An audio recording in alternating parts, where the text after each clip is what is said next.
안녕하십니까. 정상호학원 에이즈 성과팀장 전혜림입니다. 자, 드디어 이제 또 한 해가 이렇게 마무리가 지어지네요. 아이들 맨날 그냥 매일매일 왔다 갔다 하는 거 보지만 사실상 이제 12월이 되면 이제 아이들이 이제 한 살씩 더 먹을 준비를 하고 또 학원에서는 미리 한 학년씩 이제 올라가게 되거든요. 뭐 사실 대한민국에서는 좀 굉장히 유명하잖아요. 중학교 2학년 중2병이라는 고유명사가 생길 정도인데 올 한 해 아이들하고 많이 부대끼시면서 힘드셨을 분들 많으시리라고 여깁니다. 지금 코로나다 뭐다 해서 처음에는 그냥 조금 세게 강하게 지나가려나 했는데 작년에도 설명회 영상을 찍으면서 제가 이제 드렸던 말씀이 코로나가 내년에도 계속 될 것 같다라는 말씀 드렸는데 뭐 올해는 내년에도 계속 될 것 같다가 아니고요. 이제 앞으로 이 기조가 그냥 계속 될 수도 있지 않을까. 일단 전 나라가 뭐 모든 나라가 다 그냥 이걸 감기 취급을 하겠다고 약속을 하지 않는 이상은 앞으로 우리의 일상이 완전히 이제 포스트 코로나로 이제 바뀌면서 살아가는 시대가 이제 도래를 한 것 같고요. 그리고 또 아이들의 현실은 더더군다나 그런 변화의 그 폭풍을 좀 맞는 것 같은 느낌이 듭니다. 사실은 코로나가 아니었을 때도 학습적으로 굉장히 우려가 되었던 지점이 언제였냐면 굉장히 오래전이죠. 자유학년제가 시작되었을 때였거든요. 자유학년제가 시작되면서 1학년들이 전면 다 시험을 안 보기 시작하면서 사실은 1학년 상태를 아이들이 거의 학교에서 안 오는 상태로 보내거든요. 도대체 내가 초등학교하고 중학교 올라와서 뭐가 달라진 건지, 뭐가 중요한 건지, 뭘 해야 하는 건지, 그리고 또 학교에서도 그런 어떤 자유학년제에 대한 어떤 인프라 구축이 안 되면서 선생님들도 사실상 우왕좌왕하다가 결국은 일선에서는 그냥 포기한 것 같이 보이는 경우도 굉장히 많거든요. 그러다 보니 1년을 시험 없이 구체적인 어떤 집중해야 되는 공부 없이 1년을 보내고 그나마 좀 뭐라 그럴까 생각이 있는 학교 같은 경우는 2학기, 그러니까 2학년 1학기 중간고사부터 꾸준히 시험을 보는 학교가 있는가 하면 굉장히 놀랍게도 그냥 한 학기에 기말고사 한 번만 치는 그런 학교들도 사실 존재를 합니다. 개인적으로 정말 현장에서 아이들과 부대끼고 아이들을 학교를 보내야 되고 하는 입장에서는 학교 시험이라는 강제성이 없어지면서 아이들은 자율성이 늘어난 게 아니라 사실은 선택권에 대한 박탈이 일어나는 경우를 훨씬 더 많이 보거든요. 왜냐하면 저희는 중학교 1학년을 보고 2학년을 보는 게 아니라 사실은 그 이후에 아이들의 행동도 계속 보고 있기 때문에 이렇게 제가 일단은 장황하게 서두를 끄는 이유는 뭐냐면 이제 중3이 드디어 되었어요, 언니. 제가 매년 중3의 담임을 맡고 중3 팀장을 맡고 또 중3 아이들을 하고만 거의 다 그냥 거의 씨름하듯이 보내는데 제가 항상 이 하반기에 꼭 아이들한테 해주는 이야기가 뭐냐면 아이로서의 삶은 중3까지라고 얘기를 해요. 고1부터는 아이의 삶이 아니라 어른으로서의 삶을 살아야 된다고. 그러면 애들이 아이로서의 삶은 뭐고 어른으로서의 삶은 뭐냐고 물어보거든요. 그러면 아이로서의 삶은 옆에서 선택을 도와주고 책임도 져주지만 이제부터 고등학교에 가게 되면 니들이 선택하고 니들이 책임을 져야 하는 삶이 시작이 되는 거라고 얘기를 하거든요. 거창하다고 느껴지시나요? 그렇지 않습니다. 실제가 그렇고요. 지금 이제 작년에 설명을 통해서 이렇게 해야 된다, 저렇게 해야 된다 얘기했던 학부모님들, 아이들 모두 지금 중3에서 예비고로 올라가고 원서를 지금 썼고 심지어는 지금 원하는 학교에 못 들어가는 아이도 있고요. 이런 식의 이야기들이 매년 되풀이가 되면서 사실상 아이들이 조금 더 준비를 하고 어떻게 이 중3, 어른으로서의 선택, 아이로서의 마지막 한 해인 중3을 잘 보낼 수 있는지 그간 끌어왔던 방향성 그리고 앞으로 우리가 준비해야 될 것들 이 모든 것들에 대한 것들을 어머님과 함께 나누기 위해서 설명회 자리를 마련했습니다. 잘 봐주시고요. 그냥 품 안의 자식이 아니라 이 아이들이 언젠가는 부모의 손길이 닿지 않는 곳에 가서 자신의 몫을 하기 위해서는 그래도 어쨌거나 아직까지는 대학이라는 테두리가 필요하거든요. 그래서 그 안에서도 또 영어라는 과목이 그리고 이 아이들이 앞으로 만나게 되는 고등학교의 삶은 또 어떤 것인지를 고등학교에 가서 준비하는 게 아니라 중학교 3학년 때 직접 미리 알고 준비하는 것에 어머님과 아버님들이 동참해 주시지 않으면 사실상 이 모든 것들은 아이들의 온전한 자각과 선택에 맡길 수밖에 없어요. 아직은 그럴 때는 아니거든요. 그래서 어쨌든 오늘 드리는 말씀을 함께 공감해 주시고 준비하는 마음으로 함께 봐주셨으면 좋겠습니다. 저희 학원은 중학교 3학년을 중3이라고 부르기보다는 사실상 예비고 1 그리고 이렇게 V그룹이라고 부르고 따로 어찌 보면 학제가 따로 돌아가고 있거든요. 모든 커리큘럼이 이제는 전부 다 최소 고등학교 1학년에서 고등학교 2학년 이상의 커리큘럼으로 모두 다 포진이 되기 시작합니다. 12월부터는요. 그래서 이 모든 것들에 대한 어떤 커리큘럼이라든가 앞으로의 왜 이런 커리큘럼으로 가야 하는지에 대한 설명을 드리도록 할게요. 정상학원이 아니더라도 맨날 격변하죠. 특히 이제 대통령 선거가 얼마 안 남았는데 글쎄 모르겠어요. 대한민국 사람들이 제일 예민한 게 병역, 그리고 또 주택, 그리고 교육. 저는 이 세 가지라고 생각을 하거든요. 여기 이 세 가지에서는 평등함을 많이 다들 주장을 하죠. 근데 그래서인지 정권이 바뀔 때마다 사실 이 세 가지 문제에 대한 말들이 제일 많이 나오는데 특히 주택이 가장 1등이라고 볼 수 있고요. 이런 교육 문제에 대해서도 굉장히 많이 사실은 여러 가지 공약을 하고 약속을 하고 거기까지는 좋은데 너무 많은 변화를 일으키죠. 그래서 사실 굉장히 혼란스럽기는 해요. 그리고 어찌 보면 가장 평등하지 않은 분야기도 하거든요. 격변하는 입시 교양 이번에도 또 격변이네요. 사실 올 22학년부터 사실은 많은 변화가 있었거든요. 자, 22학년 대입 변화에 뭐가 도대체 바뀌었는가? 첫 번째, 정시가 확대됐습니다. 교육에 대한 깊은 이해까지는 아니시다 하더라도 정시, 수시라는 말 정도 들어보셨을 거예요. 그러니까 정시는 주로 이제 수능이라고 하는 전국적으로 모든 아이들이 공통되는 통일된 시험이라고 생각을 하시면 돼요.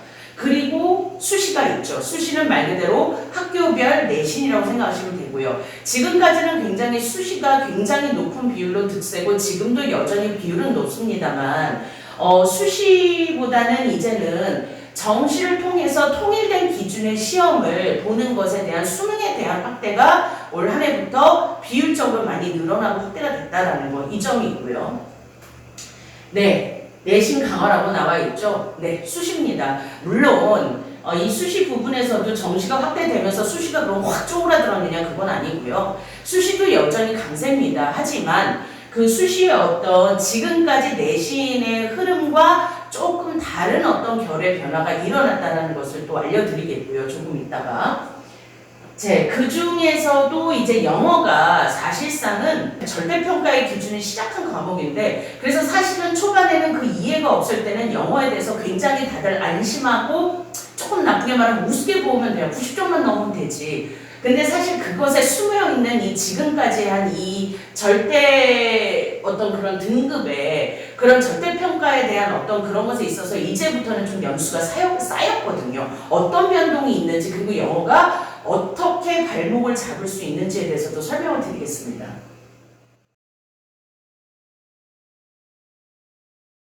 네, 머리가 아프시죠? 네, 수학 선생님도 아닌데 이렇게. 자, 정시가 확대되고 수능이 중요해지는 것들. 네, 여기 보면은 뭐 연도 쭉 있고요. 정시 인원과 정시 비율이 이렇게 나와있는데 뭐 다 보시는 건 머리 아프시고요. 여기는 이게 쭉 참고를 해주세요.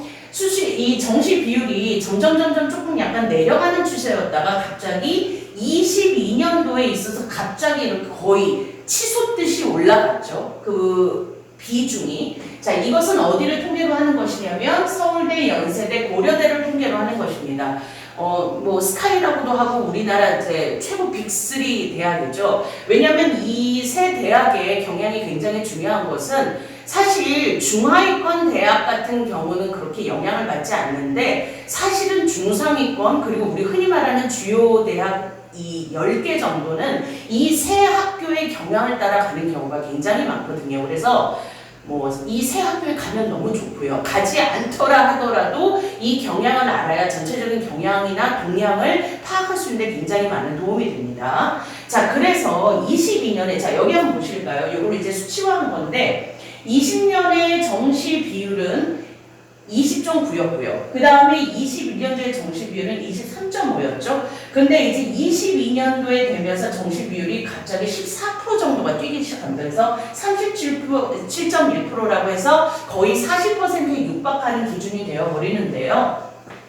이것이 의미하는 거는 수능 비중이 40%가 근접하면서 우리가 흔히 말하는 이 최상위권 대입에도 정시가 문을 활짝 열어주는 역할을 한다라는 거. 그거를 보시면 되고요. 이것의 반대급부는 뭐가 되냐면 예를 들어서 어떤 내신이나 이런 어떤 수시 관리를 잘 했던 아이들도 솔직히 말씀드리면 광주 지역에서 저 굉장히 매년 듣는 이야기 중 하나예요. 굉장히 유수한 대학에 원서를 넣고 내신이나 이런 것들은 너무 관리를 잘 했는데 수능의 점수가 되지 않아서 최저를 못 맞춰서 결국은 못 갔다는 얘기 굉장히 많이 듣는데 이것이 이렇게 이런 식으로 반영이 되면 사실은 그 얘기는 점점 더 현실화가 되는 문제가 될 수 있거든요. 그래서 어쨌거나 이렇게 포문이 열렸으니 이제는 모든 대한민국에 기준되는 수능이 사실상 이제 점점점 비중이 넓어져서 사실상 수시와 맞먹는 비중이 될 수도 있다는 사실, 우리 아이들이 대학에 갈 때 또 그러한 변화가 있을 수 있다는 사실은 유념해 주셔야 될 것 같습니다. 네, 여기 위에 타이틀 보시면 비교과의 간소화라고 나와 있고 결국 내신이 강화된다. 지금 정시 얘기하는데 내신 얘기하는 거 이건 또 무슨 얘기가 싶으시죠? 자세히 우리가 이걸 좀 들여다보면 일단 비교과라는 말 자체가 뭐냐면 점수화하지, 그러니까 정확하게 점수를 그 자리에서 매길 수 없는 것에 대한 평가들은 간소화하고 없애고 줄인다라는 이야기거든요. 자, 그래서 교육부에서 발표하기로는 학생부의 비교과를 간소화하겠다 해서 첫 번째, 수상 경력은 미반영하겠다. 상을 타는 부분에 대해서 사실 학종이나 이런 데서는 그런 것들이 굉장히 중요했는데 수상 경력에 대해서는 반영하지 않겠다. 그리고 여기 보면은 그냥 동아리 아니라 자율 동아리라고 나와 있죠. 학교에서 운영하는 동아리가 아닌 학교 외부에서 하는 자율 동아리에 대한 어떤 그런 실적이나 스펙 같은 것도 인정하지 않겠다. 개인 봉사활동 반영하지 않겠다. 학교에서 진행하는 봉사활동이 아닌 뭐 예를 들어서 어디 아프리카에 가서 교회 선교단에 같이 따라가서 선교를 해서 뭐 부산 아이들을 뭐 한 달 동안 도와주고 왔다든가 이런 것들이 이제는 반영되지 않습니다. 그리고 개인 독서 활동에 대한 반영도 이제 없어지게 되고요. 지금 계속 이 부분을 보면서 느껴지시는 게 보세요. 학교라는 범위를 벗어나서 개인적으로 노력하고 다니는 그 모든 것에 대해서는 평가하지 않겠다. 학교에서 제시하는 것만을 우리는 보겠다. 이 얘기거든요. 고교 프로파일 폐지하고요. 고교 정보 블라인드 확대하겠다. 이게 뭐냐면 사실 우리가 이제 뭐 어머님들 저부터 시작을 해가지고 어머님들 아버님들도 제가 가끔 상담을 하다 보면은 굉장히 그 학교 타이틀에 굉장히 예민하시더라고요. 뭐 예를 들면은 이 학교에 가는 게 아무래도 뭐 이런 식으로 이렇게 얘기하는데 이 두 개가 강화가 되면요 어느 학교가 중요한 게 그 학교에 대한 정보를 다 막아놓기 때문에 그 학교의 타이틀이 중요한 게 아니라 그 학교에서 무슨 등급을 받느냐가 굉장히 중요해져요. 제가 정상호학원에 지금 입사한 지 한 7년, 8년 이렇게 되는 것 같은데 제가 처음 여기에 왔을 때는 최고반 아이들이 이게 무슨 뭐 굉장히 외고 그 다음에 무슨 자사고 거의 대부분 80~90%는 그쪽으로 진학을 다 했던 기억이 있어요. 한 3년 정도? 근데 이제 그 이후로 지금에 이르기까지 그 퍼센트가 외부로 나가는 게 점점 줄고 있어요. 그리고 더 이게 뭐라 그럴까 특이한 건 뭐냐면 사실 저희 관내 고등학교에서도 좀 공부 잘한다고 모이는 학교, 그 소문이 난 학교들이 몇 개 있잖아요. 한 2개 정도. 근데 거길 잘 안 가요, 애들이. 오히려 신생에 가까운 학교에 간다든가 해서 아이들이 조금 예상에 벗어나는 진학을 하는 경우가 있었죠. 초반부터. 그게 왜 그러냐면 고교의 타이틀이 중요한 게 아니라 거기에 가서 어떤 위치를 선점하느냐가 중요하다는 거를 이제 추세로 아이들이 알게 된 거예요. 그래서 이 부분이 굉장히 중요하다는 거. 어떤 학교라는 타이틀이 중요한 시대는 예전역에 끝났고요. 그게 문제가 아니라 어떤 학교에 가서 내가 어떤 위치에서 어떤 학교의 관리를 받고 학교가 학교가 대학을 보내준 게 아니라 내가 대학을 가는 데 있어서 학교가 도움이 될 수 있는 걸로 전략적으로 활용하는 것으로 방향성이 바뀐 지는 꽤 되었다고 생각하시면 됩니다. 근데 거기에다 예를 들어 이런 것까지 폐지하게 되면 사실상은 그게 거의 완벽하게 이루어지는 것이거든요. 그래서 눈에 보이는 것이 아니라 사실상은 이제는 영리하게 심지어는 교활하게 환경을 활용할 수 있는 것들에 대해서도 고민을 하셔야 될 때가 온 거예요. 그리고 뭐 자기소개서 폐지라고 나와 있죠. 네, 자기소개를 스스로 하는 게 아니라 본인에 대한 어떤 파악을 학교 교사에 의해서 이루어지는 평가로 보겠다라는 이야기거든요. 네, 그래서 지금 이 발표안만 보아도 어느 게 느껴지실까요?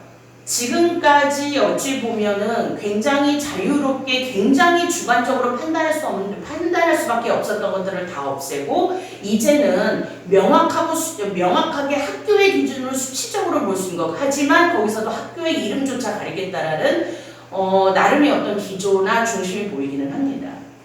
대학 유방 발표를 볼까요? 주요 대학의 교과 전형 신설, 교과 전형 결국 점수 성적에 관한 신설인데, 지금 보시면 연세대, 서강대, 성균관대, 경희대 굉장히 훌륭한 학교들이죠. 0명이었다가 몇십 명도 아니고 몇백 명 단위로 500단위, 300단위 이렇게 지금 그 전형을 신설하고 확대를 했거든요. 그래서 주요 11개 대학에서는 우리 종합전형, 흔히 말하는 학종이라는 것이 그 비중이 많이 감소하고 있고, 심지어는 이제 없애겠다는 얘기까지도 나오고 있거든요. 우리가 학종이라고 하면 사실 굉장히 뭐 네이버 교육뉴스나 뭐 이런 걸 이렇게 보면은 사실 부르조아 전형이라고 할 정도로, 아빠가 예를 들어 의사라든가 교수라든가 변호사면 사실 굉장히 빵빵하게 그 아이가 할 수 있는 모든 것들을 다른 인력을 동원해서 도와줄 수 있다라는 그런 것들도 나오고, 그래서 우리 또 뉴스화된 것도 굉장히 많이 봤잖아요. 이제는 그런 잣대를 없애겠다는 거죠. 굉장히 뭔가 과도기적인 발상이었던 것 같아요. 옛날로 다시 돌아가는 거죠. 시험 성적으로 안전한 기준으로 보겠다. 이렇게 돌아가는 겁니다. 그 다음에 이제 향후 그럼 우리가 이걸로 챙겨야 되는 것은 뭐냐? 첫 번째, 내신 등급 관리 강화. 자, 정시 얘기를 하면서도 내신 얘기를 할 수밖에 없는 게 어머님, 아버님께서도 이 메커니즘을 좀 이해를 해주셔야 될 것 같아요. 중학교는 사실 제가 이렇게 필드에서 아이들을 가르치다 보면 중학교 아이들을 가르치는 게 왜 힘드냐면, 중학교 교과서 영어라는 게 따로 있고요. 그 다음에 우리 흔히 선행이라고 말하는 우리 입시, 수능 파트가 따로 있어요. 그러니까 사실은 아이들이 굉장히 다른 영어를 배우는 거죠. 교과서 영어와 수능 영어는 굉장히 달라요. 그래서 아이들이 내신을 대비하는 어떤 모양새나 매뉴얼, 그리고 선행을 하는 모양새나 매뉴얼은 당연히 다를 수밖에 없어요. 하지만 고등학교는 내신도 사실상 수능 형태로 나오기 때문에 이 모든 것들이 사실상 합치가 되고, 앞에서 보셨던 것처럼 내신 등급의 예전에는 선생님이 주관적으로 판단하고 기재하는 것들이 이제는 많이 사라지고, 이제는 모든 것들이 점수화되는 것으로 합해지고 통일되어지는 구조가 이제부터는 나올 수밖에 없는 것입니다. 고교 우리 선택 과목과 심화 과목의 이수에 있어서도 본인의 학업의 역량을 보여줘야 돼요. 예전에는 뭐라 그럴까, 이제 아이들의 어떤 이런 모습이다, 이런 태도다, 사실 밑에 있는 수행평가나 세특과도 사실 다 물리는 것인데, 이런 것들이 교사의 판단에 의해서 이루어지는 경우가 많았는데, 선생님들께서 이런 어떤 과목 선생님과 이런 어떤 수행평가와 세특을 관리하고 써주는 것에 있어서도 그런 주관적인 것보다는 그냥 모여서 모둠 수업을 하고, 예를 들어서 조원 5명 있는데 니들이 다 발표를 해서 그럼 전원 다 똑같은 점수를 주고, 이제는 그런 부분들을 점점 더 없애겠다라는 거예요. 선생님들도 그건 굉장히 힘든 일이거든요. 그래서 사실은 우리가 흔히 말하는 수행평가가 우리가 생각하는 뭘 만들고 써내고 하는 것은 점점 줄고, 이제는 점점 그것조차도 테스트 형식으로 변하게 됩니다. 그래서 고교 선택 심화 과목에 이수해서 선택하고 심화 과목 이수하는 데 있어서도 자신의 거기에 대한 역량을 점수적으로 어필을 잘 해야 되고요. 수행평가나 세트 이걸 이제 학과목 선생님들이 이렇게 각 과목에 대해서 써주신 건데 이건 담임도 터치를 못하거든요. 그래서 중학교는 사실 이번 시험 못 봤으면 다음을 잘 보면 돼 얘들아, 이 말이 가능해요. 근데 사실 고등학생은 이번에 망친 거는 반드시 어떤 식으로도 그 책임이 따르고 마이너스가 따라간다라는 거죠. 그래서 지금 이렇게 보시면 내신 관리부터 시작을 해가지고 아이들이 이제 점수로 이렇게 모여드는 이 상황에서 그냥 1점에 대한 어떤 관리조차도 굉장히 치밀하게 해야 되는 그 상황이 이제 온 것이거든요. 지금 우리 중학생 아이들 그냥 얼레벌레 일주일 전에 몰아쳐서 시험 공부하고 이런 부분을 만약에 착각을 하고 고등학교까지 가지고 가게 된다면 처음부터 아예 그냥 도태된 상태로 쫓아갈 수밖에 없다라는 거. 그래서 그 체질 개선을 위해서 V그룹의 어떤 커리큘럼을 저희가 준비를 하고 있습니다. 네, 학생부 비교과 간소화로 결국은 성적이에요. 이 모든 성적의 점수화되는 성적이 굉장히 아이들의 앞으로의 대학 진학에 하나하나의 굉장한 중요한 주춧돌이 될 것이라는 것을 공감해 주셔야 돼요. 지금 들으시는 분들 중에서 예를 들어서 이제 지금 중3 올라갈 우리 아이 말고 그 위에 형이나 누나가 있는 상황이시라면 제가 상담만 해도 너무 달라요. 사실은 상담만 해봐도 위에 아이가 고등학생인 아이가 있는 집은 어머니께서 너무나 다 달관하고 계세요. 그러니까 예를 들어서 아까 제가 말했던 저는 이 학교가 더 좋은 것 같아요. 이 학교가 좀 그래도 좀 대학을 잘 보낼 것 같지 않아요? 이런 얘기 절대 안 하세요. 첫할 때 하셨던 분들도 고등학교를 보내시고 나면 선생님 지금 무조건 가가지고 무조건 우위를 선점할 수 있는 전략적으로 움직여야 된다고 저는 생각합니다. 이렇게 말씀하시거든요. 그래서 고등학교에 가서 이런 것들에 대해 어떻게 치밀하게 정말로 하나하나 실수하지 않고 잘 할 수 있으려면 어느 정도 지금부터도 이제 중3부터도 그 점수에 대해서 예민한 것들에 대해서 이제 훈련을 시킬 때가 된 거죠. 네. 수능 영어에서의 1등급의 획득 더 중요해지는 이유가 뭘까요? 자, 여기 보면 또 굉장히 또 빠방한 또 빅5가 나와 있죠. 자, 여기에서 일단 가장 그래도 서울대 고려대를 일단 기준으로 말씀을 드리면 이제 각 등급에서의 감점이 있는데 여기 보시면 이제 1등급은 감점이 전혀 없죠. 자, 근데 이제 여기 보면 2등급부터 서울대는 0.5, 0.5가 되는데 고려대는 1점 감점했던 것이 3점으로 뛰게 됐고요. 그 다음에 서울대에서는 3등급, 서울대 가는 아이가 만약 3등급이 나왔다. 그러면 1점 감점하던 게 2점, 고대는 더 세네요. 무조건 2배네요. 3점이 6점 감점으로 변하게 되고요. 4등급, 4등급이 1.5점, 감점하던 게 4점, 거의 2배 이상이죠, 고대는. 이런 식으로 감점이 이루어지기 때문에 사실상 3등급, 4등급 맞고 들어가는 건 거의 불가능하다고 보시면 돼요. 그러면 수능 영어에서 1등급, 아직도 그 생각 드시죠? 90점만 넘으면 되잖아. 90점이 왠지 굉장히 우리한테는 그냥 할 만한 점수로 와 닿는 건 뭘까요? 초등학교, 중학교 90점을 생각하시기 때문이죠. 자, 그 90점이 뭐가 다른지를 자, 여기서도 수능영어 1등급의 획득이 중요한 거는 사실상 1등급이 아니면 3점을 까고 가는데 3점 정도 아니요. 이 3점에 전국에 얼마나 많은 아이들이 모여있겠어요. 불가능한 거거든요. 다시 돌아갈까요? 1등급 얘기로. 영어가 절대평가가 되면서 이제 90점이 1등급이잖아요. 90점부터. 할만하다고 생각을 하는 사람들이 꽤 많았죠. 근데 90점은요, 어머님들, 모의고사를 그래도 좀 가까이에서 보신 분들은 알겠지만, 듣기부터 독해까지 총 45문제 중에서 3점짜리가 10문제가 있어요. 그리고 나머지가 다 2점짜리인데, 90점이 10점이잖아요.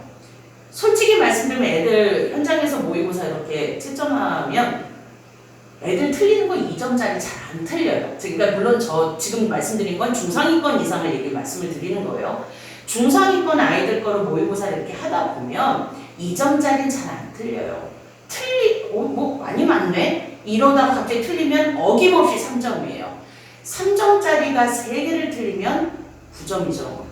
거기에 쉬운 문제 2점짜리가 하나 붙으면 11점이죠. 그냥 하나, 둘, 셋, 3점짜리 3개, 2점짜리 하나, 4개 틀리면은 1등급은 그냥 안녕인 거예요. 45문제에서 4개를 틀리면 1등급은 불가능한 점수라는 겁니다. 90점이면 할만하지가 아니에요. 네. 그래서 그 점수 하나하나가 사실상 그렇게 쉽지만은 않는 거. 차라리 제가 봤을 땐 상대평가가 편해요. 4% 안에만 들면 되거든요. 그러면 난이도가 어려울수록 사실 유리한 아이들이 많죠. 하지만 절대평가가 되면서 수능 영어가 1등급인 것은 선택이 아니라 필수사항이 됩니다. 그 얘기는 조금 이따 또 보여드릴게요. 네, 그 조금 이따가 지금입니다. 2018년 우리 그 절대평가가 시작된 절대 등급제가 시작된 요 때부터 지금까지 이제 점수 분포거든요. 밑에서부터 한번 올라가 보시겠어요? 느껴지시는 게 있으실 것 같아요. 첫 번째, 처음 시작했을 때 1등급 90점 이상이 전국 10%였어요. 10명 중에 1명이 1등급이었어요. 그때 다들 모르는 사람들은 축포를 터뜨렸죠. 와, 이렇게 1등급 받기가 쉽다니 막 이러면서. 그럼 여기서 제가 전제를 하나 깔고 갈게요. 어머님들, 저희가 애들을 이렇게 어린 나이에서부터, 솔직히 우리 대한민국 어머니들 웬만하면 진짜 초등학교 때부터 영어고 수학이고 다 가르치시잖아요. 내가 열심히 초등학교 때부터 가르쳐서 그냥 어느 대학이든 지방이든 서울이든 어디든 간에 어느 대학이라도 가면 나는 만족해라고 생각하시는 분은 없을 거예요. 우리가 이렇게 아이들의 시간과 노력을 투자하고 부모님들의 어떤 재정적인 것들을 투자해서 아이들을 이렇게 교육하는 것에 저 끄트머리에는 그래도 우리가 생각하는 서울 안에 있는 주요 10개 대학 안에는 반드시 보내야 된다. 더 욕심 있는 사람은 아까 말했던 그런 빅3 대학을 생각을 하고 계시겠죠. 근데 각 학교가 신입생을 모집하는 게 3,000명이라고 하거든요. 그러면 10개 대학 중에 3만 명이에요. 자, 보시겠어요? 10%의 아이들이란 말이에요. 이게 3만 명이지는 않을 거예요. 점점 올라가면서 볼까요? 자, 이때 너무 쉬웠죠. 뜨거 한 거예요, 정부에서. 그래서 안 되겠다. 이거 너무 쉬워서 1등급 너무 많으니까 이러면 또 안 되는 거다. 그래서 또 갑자기 난이도 굉장히 어렵게 불수능으로 냈네요. 그래서 5.3% 절반 뚝 반동감이 났어요. 상대평가가 4%라고 말씀드렸죠. 거의 상대평가에 맞먹는 퍼센티지가 나온 거예요. 그랬더니 또 애들이 어렵다, 영어 어쩌고저쩌고 또 말이 많으니까 또 또 너무 어렵게 냈나? 자, 여기서부터 이제 명수가 나옵니다. 1등급을 7.43%로 또 20년에 맞춰졌어요. 조금 올랐죠. 난이도를 조금 쉽게 했겠죠. 자, 3만 명. 자, 어찌 보면은 1등급이 딱 주요 10개 대학이 모집하는 인원에서 어찌 보면은 조금 더 초과가 된 거죠. 5,000명의 초과가 된 그 명수인 거예요. 자, 7.3%. 그랬더니 또 뛰죠. 12.66. 작년이에요. 작년 이게 조금 특수성이 있었는데 우리 코로나가 기승을 부리기 시작했던 그때예요. 그때 그 뉴스에서도 나왔었는데 코로나로 인해서 학교 수업이 정상화되지 못하고 입시 준비가 정상적으로 되지 않았기 때문에 그래서 조금 난이도를 쉽게 냈다고 직접 발표를 했어요. 그래서 12.66%가 1등급이 나왔는데 그 명수가 자그마치 53,053명. 이 얘기는요. 영어 1등급을 받아도 주요 10대 대학은 생각도 못하는 아이들이 2만 명 이상이 나올 수 있다는 거겠죠. 자, 올해입니다. 올해 수능 1등급. 네, 보시잖아요. 예상하셔야 되겠죠. 이 기준을 보셔요. 자, 이게 또 그렇다 해서 또 이번에 또 불수능이었죠. 그래서 2만 7을 딱 명수를 맞췄죠. 1등급의 명수가 10대 대학 안에 들어갈 수 있는 정도로 맞춰졌네요. 자, 보시면 어떤 일관성이 보이시나요? 정말 말 그대로 널뛰듯이 바뀌죠. 근데 이렇게 수치로 나오지만 이 안에는 아이들이 있어요. 아이들이 영어 1등급을 받고도 원하는 대학에 가는데 전혀 도움이 되지 않는 거. 그렇다고 해서 우리가 1등급을 받을 필요가 없겠네가 아닌 거죠. 1등급이 아니면 그 이상은 꿈도 꿀 수 없는 것들이 된 거예요. 영어가 정말로 발목을 잡을 수 있는 과목이 된 거예요. 그러면 우리는 어떻게 해야 하느냐. 이 널뛰는 현실에서 같이 널을 뛰고 있으면 안 되겠죠. 그 현실에서 나와서 그 현실에서 영향을 받지 않는 준비를 할 수밖에 없습니다. 네, 과연 뭘 준비해야 할까요? 결국은 저 널뛰는 상황에서 내가 같이 막 정신없이 뭐라 그럴까요? 함께 그냥 막 이리저리 굴러다니고 뛰어다니지 않으려면 결국은 지금부터 준비를 해야 되는 거거든요. 영어에 있어서 일단 가장 이제부터 정말로 강조가 될 부분들을 말씀을 드리면 어휘, 독해, 듣기입니다. 자, 여기에서 이제 의아한 것들이 생기시는 분들 있어요. 잠깐만, 뭐가 하나 빠졌는데? 문법이 없네? 문법을 뭔가 따로 다루기 위해서 그런가? 네, 따로 말씀을 드릴게요. 하지만 저 PPT로는 준비하지 않았습니다. 문법은 제가 되게 안타까운 케이스 중에 하나가 뭐냐면 굉장히 중요한 중3에 들어와서 이제 입시를 본격적으로 준비해야 하는데 아이가 문법이 취약하다고 느끼시는 순간 우리 애는 문법이 안 되니까 영어가 안 되는 것 같아요, 선생님. 제가 과외를 받고 문법을 좀 딱 다져놓고선 다시 올게요. 저 심지어는 뭐라고 얘기했냐면 그 어머니한테 어머니 문법 버리세요 라고 말씀을 드렸어요. 지금은 그거 할 때가 아니에요. 그 전에 했으면 좋았겠죠. 하지만 그거 할 때는 아니에요. 문법은요, 이제부터 이렇게 생각하시면 돼요. 문법은 학교에서 진행하는 그 내신 문법이 어찌 보면은 기계적이고 강제적인 문법의 틀을 잡아줄 겁니다. 여기 커리큘럼이 없는데요, 선생님? 있어요. 문법이 여전히 모든 레벨과 똑같은 통일된 형태로 3학년 필수 문법 커리큘럼이 진행이 됩니다. 그리고 여기에서 더 하나, 거기서 더 추가되어야 되는 게 뭘까요? 시험 대비. 시험 대비할 때는 솔직히 말해서 80%가 문법이라고 생각하시면 돼요. 그래서 토요일에 나와도 그놈의 문법, 본문 암기 이런 것들이 사실은 필요한 어떤 골격이 되고 기본이 되는 문법을 다 메꿔줄 거예요. 하지만 우리가 선행이라고 말하는 것에 있어서는 문법은 그 비중에 대해서 마음의 비중을 좀 내려놓으셔야 돼요. 자, 왜 그러냐? 이것들이 다 녹아 들어가요. 독해 안에. 자, 그걸 좀 이따가 말씀을 드릴게요. 자, 어휘부터 갈까요? 어머님들 사실은 정상학원 보내면서 사실 동네 학원 다닐 때는 큰 문제가 없었던 애도 정상학원에 오는 순간 그리고 체스에서 에이스 올라오는 순간 다른 건 아무것도 문제가 되지 않아요. 얘만 문제가 돼요. 항상. 선생님들도 오죽하면 그 얘기를 해요. 단어만 없어도 영어 선생님 할 만하다고. 자, 어휘. 수능을 보기 위해서 1등급을 수월하게 따내기 위해서 필수적으로 머릿속에 있어야 되는 게 4만 개의 단어입니다. 이렇게 보면 우리가 또 기계적인 계산이 들어가면 이런 생각을 할 수 있겠죠. 우리 애가 한 번 갈 때마다 예를 들어 80개를 외워. 근데 우리 애가 월수금반이야. 그럼 8, 3, 24, 240개. 일주일에 240개면은 한 달에 4주니까 그럼 4만 개면은 뭐 금방. 근데 어머님도 우리가 놓치고 있는 게 있죠. 아이가 예를 들어서 240개를 일주일 동안 외운다고 하면 제가 현장에서 아이들을 봤을 때 느껴지는 건 그거예요. 240개를 굉장히 솔직히 240개가 거의 최소거든요. 진짜 그 상위반 아이들 같은 경우는 120개 이상도 외우고 하니까요. 근데 머릿속에 240개가 일주일 동안 들어가서 다 패스를 했어요. 그리고 다음 주에 물어보면 그 240개 중에서 10개도 안 남는 경우가 흔해요. 5개. 물어보면 까먹었어요. 그러거든요. 근데 그건 전혀 이상한 일이 아니에요, 어머님들. 저희가 그거는 알고 계획하는 겁니다. 아니, 그렇게 뭐 외운 것마다 족족 쌓여서 사망하게 될 것 같으면은 애가 뭐가 힘들고, 저희도 뭐가 힘들고, 어머님들도 아버님들도 뭐가 힘드시겠어요. 이것을 사망일을 남긴다는 건 머릿속에 240개가 들어와서 5개 남기고 빠져나가고, 그 다음 주에 또 240개를 넣어서 3개 남기고 빠져나가고, 결국은 2주 동안에 8개를 남기자고 그 일을 하는 걸 수도 있어요. 그렇게 나가고 남기고 빠져나가고 남기는 것이 4만 개가 되어야 한다는 겁니다.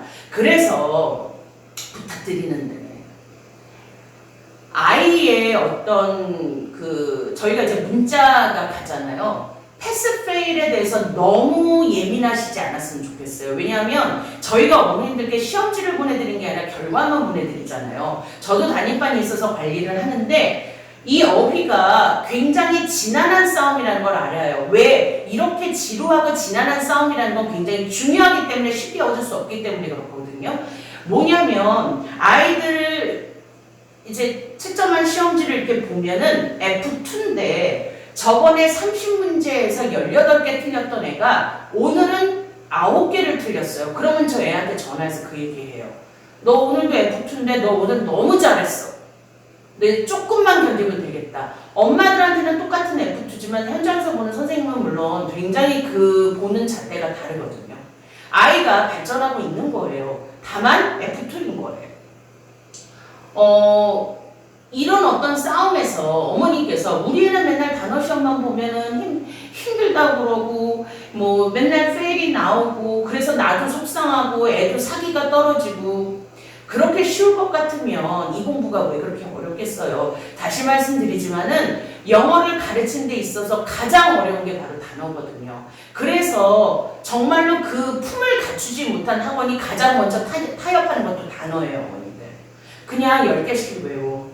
20개씩 외워. 그게 왜냐하면 갈등을 줄여줌으로 해서 아이도 행복하고 엄마들도 부대끼지 않고 하지만 사실상 결론적으로는 이거는 어림도 없는 일이 되거든요. 그래서 이 힘든 싸움에서 어머님들께서 해주실 건 딱 하나밖에 없어요. 열심히 하지 않는다면 집에서 들들들들 볶으세요. 하지만 아이가 열심히 하는 것 같은데도 맨날 F2야. 그냥 기다리세요. 아이가 그 안에서 20개 틀리던 것을 오늘은 15개를 틀리고 15개 틀렸던 걸 10개 틀리는 거라고 생각하시면 됩니다. 그래서 어머님께서도 그렇게 넓은 식견으로 아이를 보셔야 어머님들도 장거리 질주거든요. 너무 초반 스타트에서 지치지 않으셔야 합니다.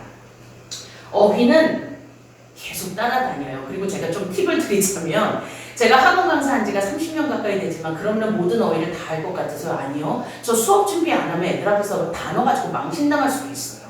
그래서 이건 끝이 없는 거기 때문에 가장 어려운 파트라는 거. 그래서 인내심을 가지고 아이와 훈련하는 마음으로 지켜봐 주시고 결과에 연연하지 마시고 몇 개 틀렸냐, 어제보다 많이 맞았냐, 그게 더 중요하다는 거. 그리고 집에서 공부하는 거 들들들들 보고세요. 자, 독해. 자, 사실은 선행에 있어서의 난이도를 결정하고 중요도를 결정하는 건 사실상 독해입니다. 독해가 어떤 거냐면 일단 지문 하나당 1분 10초 안에 완벽하게 이해를 해야 됩니다. 제가 다시 말씀드릴게요. 완벽한 해석이 아니라요. 이해를 해야 해요. 이해와 해석이 뭐가 다를까요? 저는 그런 경우 되게 많이 보는데 텔레비전을 보면 어떤 무슨 뭐 되게 유명한 사람이 나와서 뭐 이렇게 막 무슨 얘기를 해요. 그러면 저는 한국 사람이니까 그 사람도 한국 사람이고 나도 한국 사람이니까 그 사람 얘기하는 게 들려요. 그런 얘기인데 저게 무슨 말이지? 들어서 해석이 되는 것과 이해가 가는 건 전혀 다른 문제거든요. 그리고 또 이게 말이다 보니 뉘앙스라는 것도 분명 존재를 하거든요. 그러니까 예를 들면 지문에 이런 게 나올 때가 있어요. 대부분의 사람들은 고학력자가 행복할 거라고 생각한다. 이거를 만약에 이해를 하지 않으면요, 그게 주제라고 생각하는 애들 되게 많아요. 우리 이런 독해를 시작을 하면 어떤 얘기까지 하냐면 대부분의 사람들은 뭐뭐라고 생각한다. 얘들아, 그 반대가 주제야. 이런 말까지 해야 되거든요. 이거는 배우지 않으면 사실 혼자 습득하기가 아직 어린아이들한테 쉽지 않은 부분이거든요.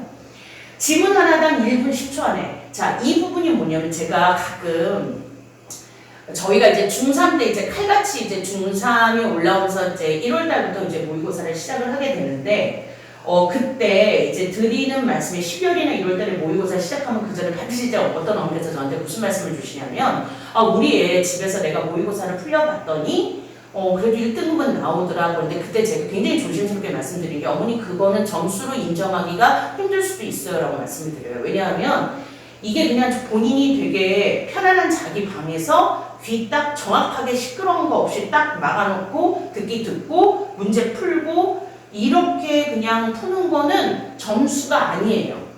저희가 말하는 1분 10초란 뭐냐면 70분 안에 45분 듣기 평가가 20몇 분이면 거기에서 예를 들면은 독해도 70분 중에서 20몇 분을 빼고 나면 40몇 분 안에 풀어야 되거든요. 그러니까 거의 1분, 10초 1분 안에 풀어야 되는 것들이에요. 이렇게 쫄리는 상황에서 풀고 그 다음에 저 예전에 있던 그 클래스에서는 이런 연습도 했었는데 듣기 평가할 때 완벽하게 조용한 환경에서 듣는 거 저 하지 않았어요. 창문 열어놓고 생활소음 들려주면서 이 안에서도 집중하고 들어 라고 했었거든요.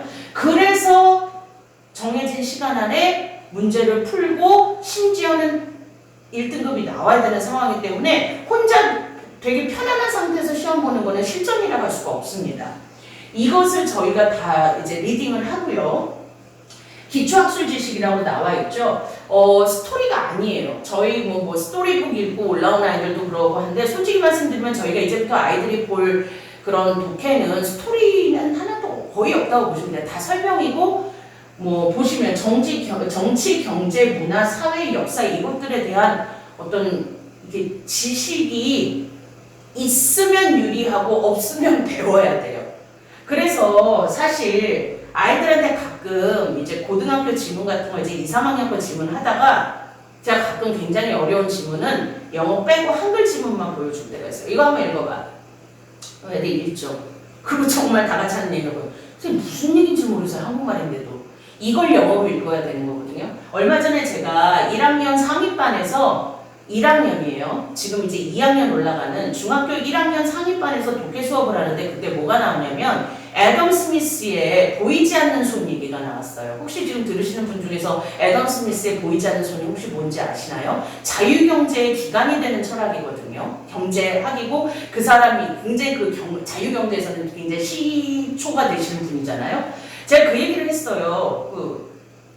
보이지 않는 손, 사회학자 애덤 스미스 보이지 않는 손 그랬더니 저쪽에서 어떤 놈 손 번쩍 들어. 나 그거 알아요.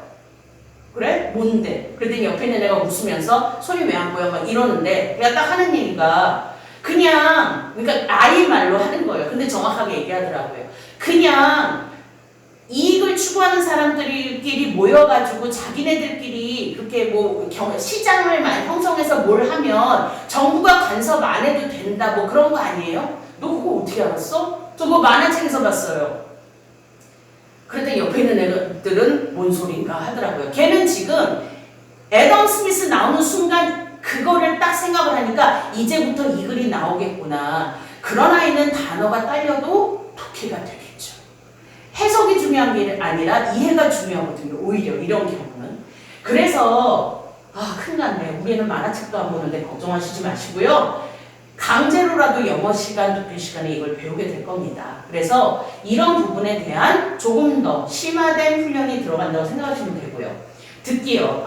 어법 얘기를 안 드렸네요. 이 독해에서 제가 문법을 따로 쓰지 않은 이유는 아까 말했던 그런 기계적인 문법 파트와 그 다음에 학교 문법에서의 강제로 배울 수밖에 없는 그런 골격이 되는 문법은 하는데 독해의 문법이 사실 다 녹아있다는 게 뭐냐면 이 독해 문제 유형의 어법 문제들이 있어요. 근데 그게 상당히 접근법이 그동안 애들이 배웠던 GMAP이라든가 학교 교과서와는 되게 다르고 진짜 고등학생들이 만나게 되는 것들을 만나는데 다행히도 그 문법이 더 촘촘하지 않고 더 그냥 대강대강으로 묶여져 있어요. 그러니까 예를 들면 들으시는 분들은 우리가 이제 중학교 그런 문법에서 분사구문하면 막 한도 끝도 없이 배우거든요. 분사구문에 대해서. 근데 분사를 배우고 분사구문 배우고 이러는데 그냥 고등 독해 들어오면 어법에서 딱 봤을 때는 어떻게 설명해도 가능하냐면 이거 그러니까 주어가 한다는 거야, 당한다는 거야.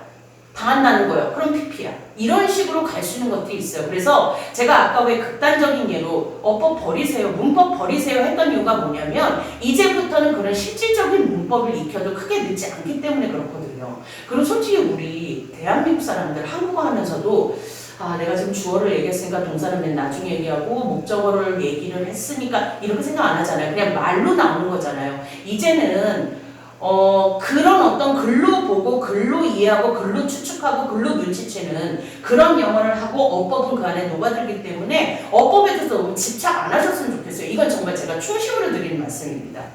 듣기. 너무 부담스러우신가요? 무조건 만점이 기준입니다. 다행히 듣기는 수능 듣기는요. 대한민국 공인인증 영어에선 가장 쉬운 파트예요. 그래서 이거는 막 무슨 고시 공부하듯이 그렇게 하실 필요 없고요. 그냥 성실하게 규칙적으로 습관적으로 하면 돼요. 과제일 수도 있고요. 그리고 영어 학원에만 나와도요. 사실상 선생님이 계속 영어를 들려줄 속에서 그게 활용 선생님이 아니더라도 계속 선생님이 영어를 들려주고 계속 영어를 말하게 하고 이러기 때문에 사실은 아이들의 발음 교정이라든가 이 모든 것들이 이루어지기 때문에 그리고 저희가 듣기 교재가 또 있거든요. 그거를 또 수업 시간이라든가 아니면은 또 과제로 다 또 수업을 해서 어쨌든 간에 그것들이 성실하게만 이루어지면은 만점을 받는 게 큰 어려움은 아니에요. 그렇지만 아까 말씀드렸다시피 듣기도 3점짜리가 존재합니다. 아이들 채점하다 보면은 꼭 하나씩 틀리는 애가 있어요. 듣기를 보면 다 3점이에요. 그래서 그것도 생각을 해주셔야 돼요. 수능 영어 중3까지 완료해야 된다. 이거 정상학원에서 우리는 영어 학원이니까 영어를 강조하기 위해서 이렇게 얘기해야 돼. 아니에요. 이거 뉴스에 나오고 전문가들이 하는 얘기예요. 수능 영어는 중3까지 얼추 고2 과정, 최소 고2 과정까지를 끝나야 고등학교에 가서 수학이 사실은 제가 되게 영어 선생님한테 자존심 상하지만요. 고등학교 가서 솔직히 말하면 수학이 훨씬 비중이 커요. 학습에 대한 비중이 커야 하고요.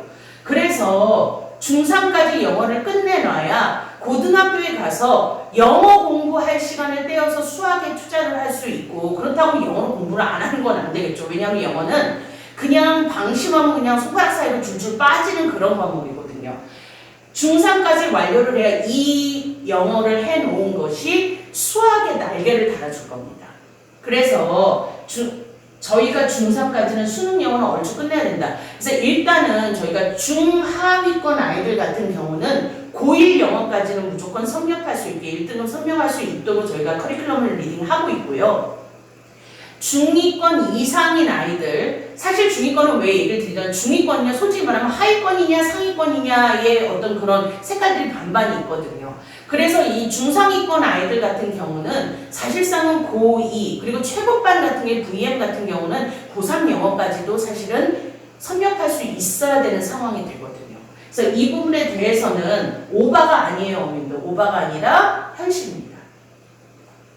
네, 성적의 부동층이 돼야 된다. 부동층이 뭔가 움직이지 않는다는 소리겠죠. 아까 보셨겠지만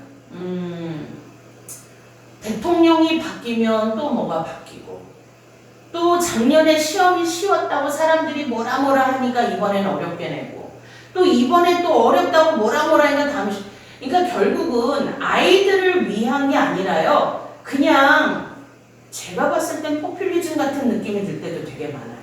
그래서 이렇게 널뛰는 상황에서 같이 그냥 아무런 내가 아무것도 없으면 맨날 그 물결에 휩쓸려 다녀서 이번 시험 동향이 어떤가에 내 아이의 성적이 달려있는 그런 되게 비참한 상황에 놓일 수밖에 없거든요. 근데 솔직히 정말로 최상위권 아이들을 저도 만나봤는데 그 아이들은 기조가 어떠냐 상관없어요. 그냥 자기 자리가 있어요.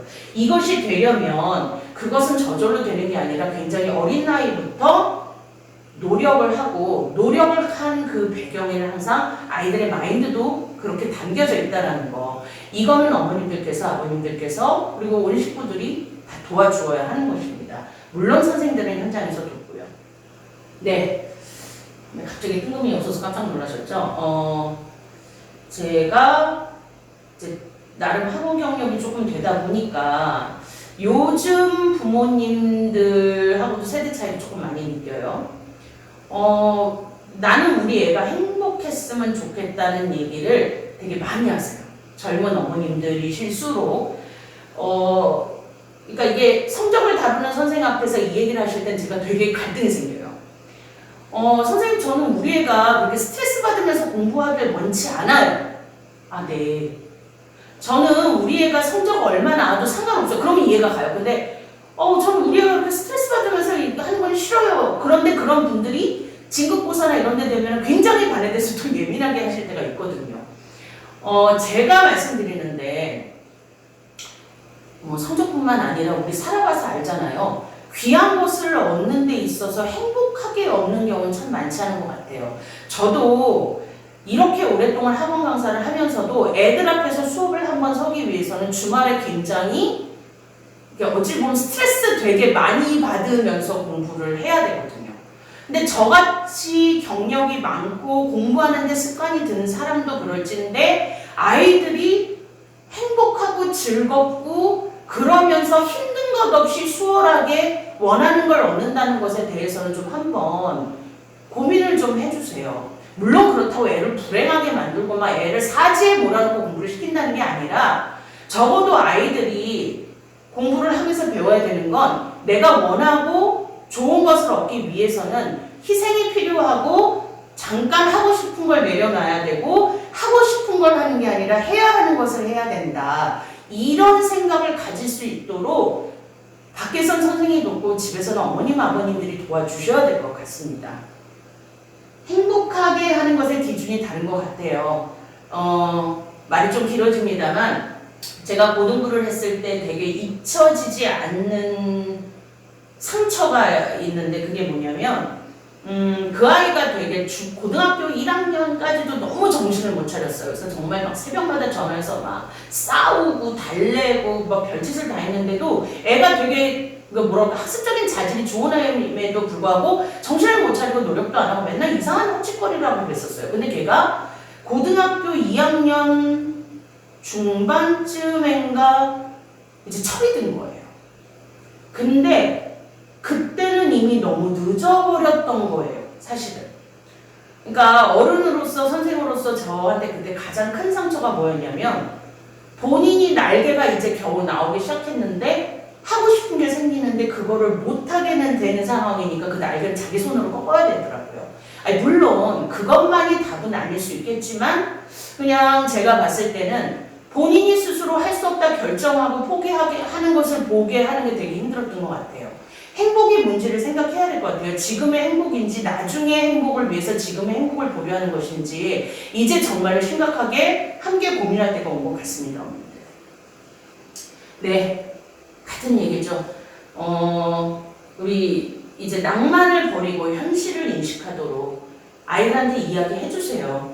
낭만을 버리고 현실을 인식하고 그리고 우리 광주 내에 있는 내 친구들만 나와 함께 하는 게 아니라 전국에 이제 그 바운더리가 다 터져서 이제 전국의 아이들과 함께 비교 어떤 그런 평가의 대상이 되고 그 아이들과 겨뤄야 되는 때가 오거든요. 그리고 솔직히 말씀드리면 관내 고등학교조차도 원하는 고등학교에 못 가는 일이 속속 생겨요, 지금. 아이들한테 로망을 버리고 현실을 인식하도록 도와주십시오. 네.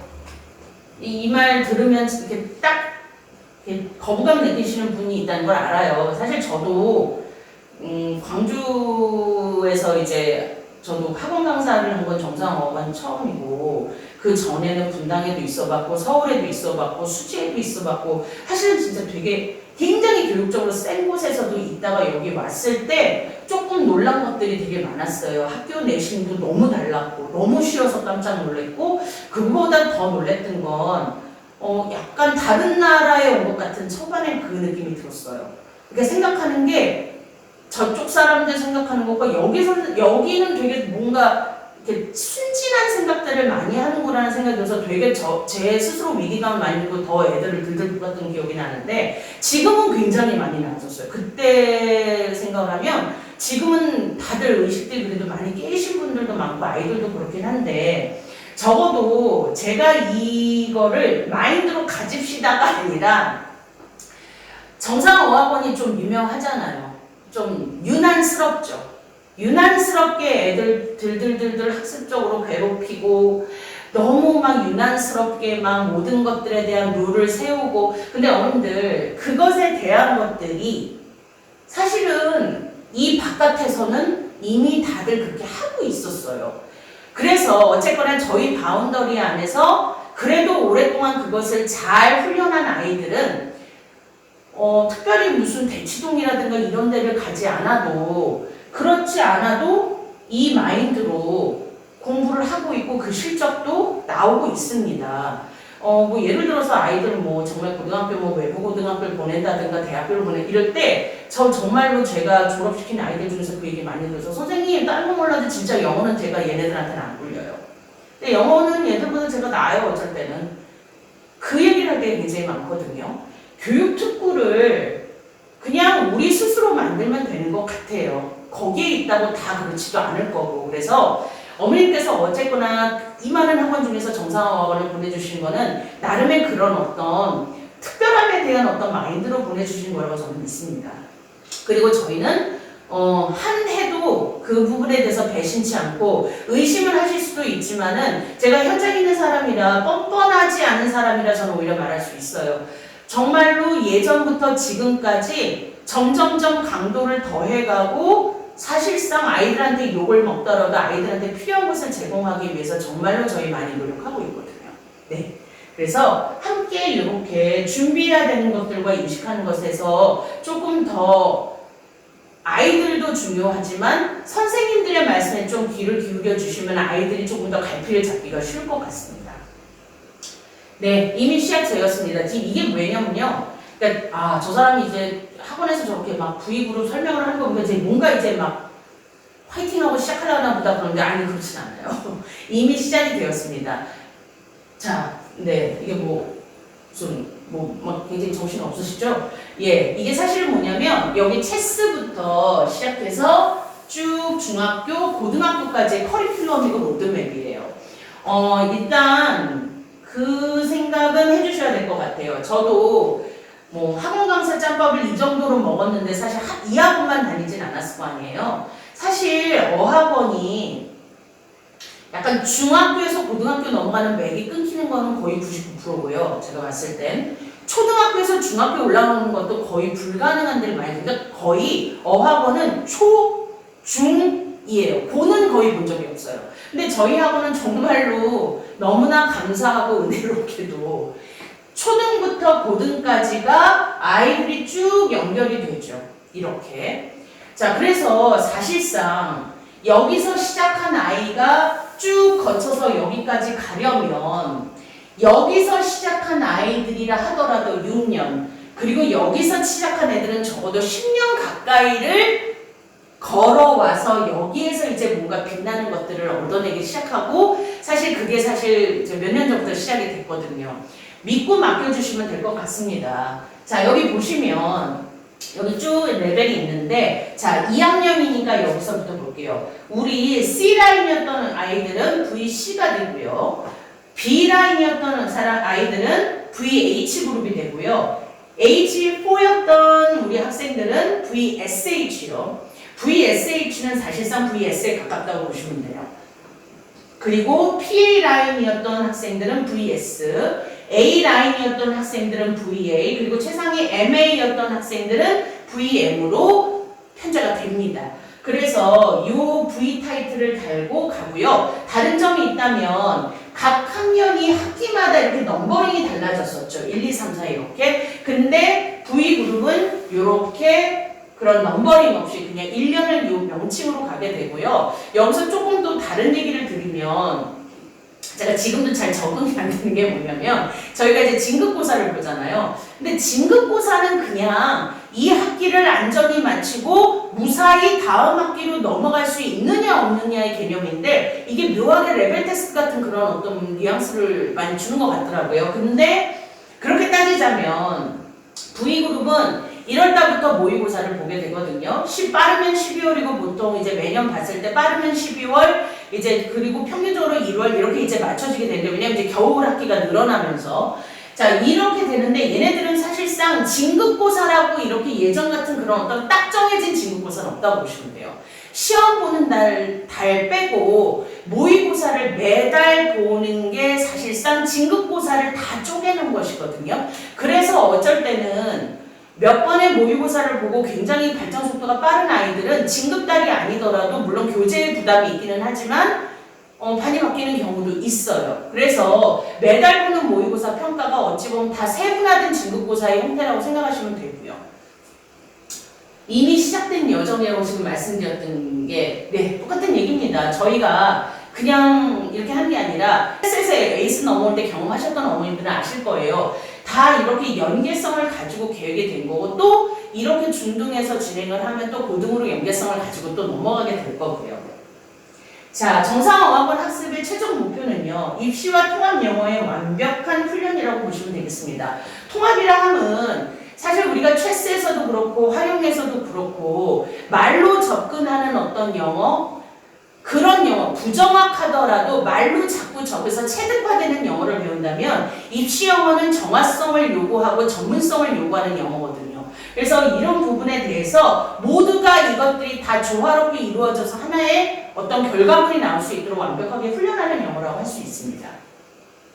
네, 이제 V그룹으로 되면서 가장 큰 변화가 활용 수업이 수능 영어로의 연계성을 가지고 이제 흡수가 되고 조금 축소가 되기도 하고 없어지기도 하고 2월까지 한시 운영이 되기도 하고 이렇게 되는데요.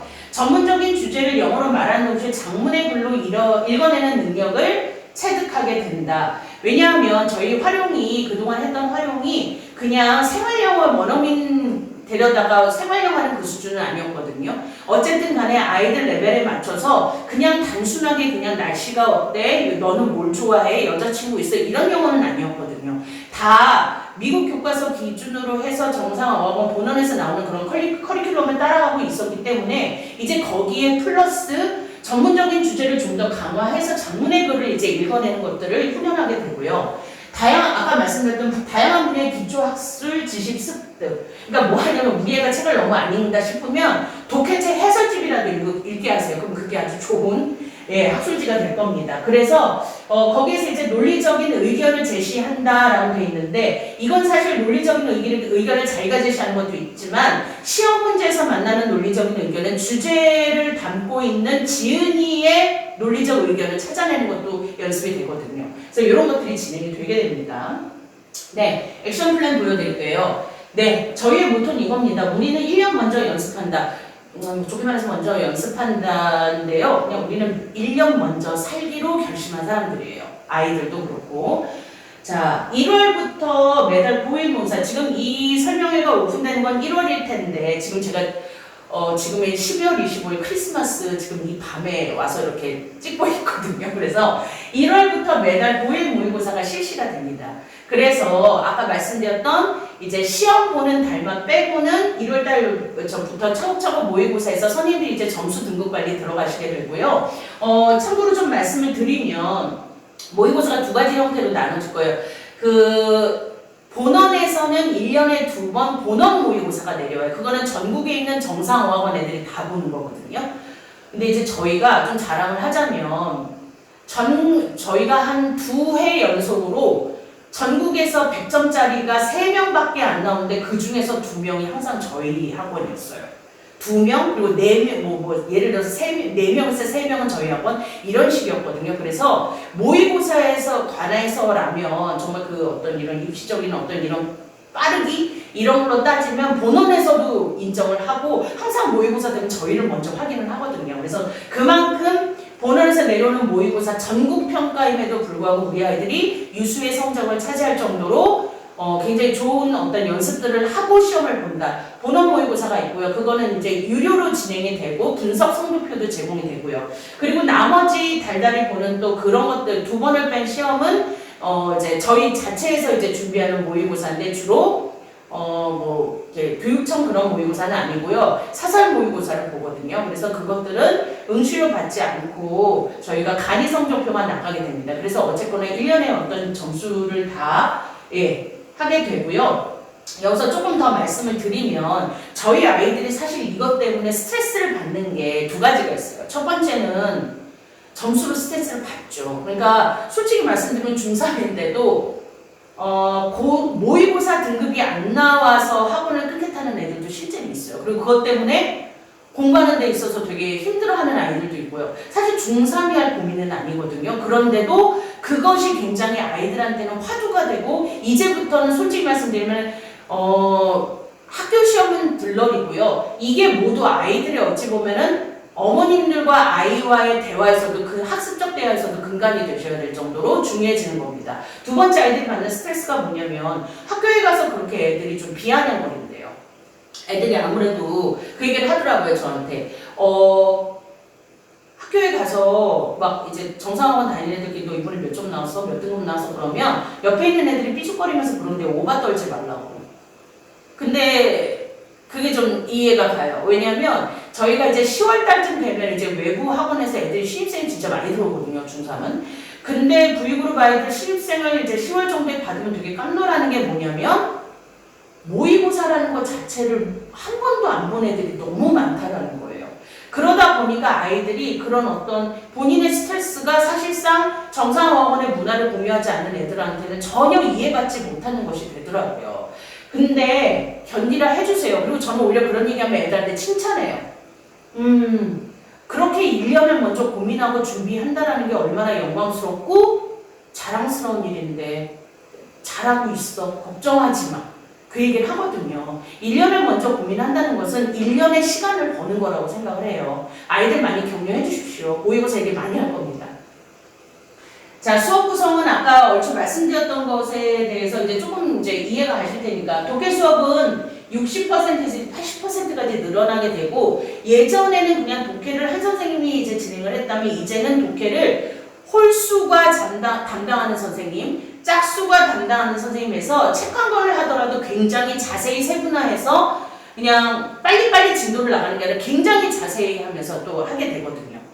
그리고 이제 단순 해석이 아니라 말 그대로 이제 모의고사 봐야 되는 스킬 이런 것까지 같이 이제 학습을 시키고요. 어법 수업은 40에서 20%로 축소가 됩니다. 근데 아까 제가 말씀드렸죠. 걱정하지 않으셔도 되는 게 이 원래 있던 분량은 독해 수업에 녹아드는 것도 있고 그 다음에 시험 대비 토요 수업 같은 경우도 사실상 다 추가 수업이잖아요. 원래 정규 수업은 아니고. 그래서 시험 대비와 추가 수업으로 사실상 여기서 저희가 말하는 요것들은 정규 커리큘럼에서만 있지 사실은 더 줄지는 않는다는 거죠. 늘어나면 늘어났지.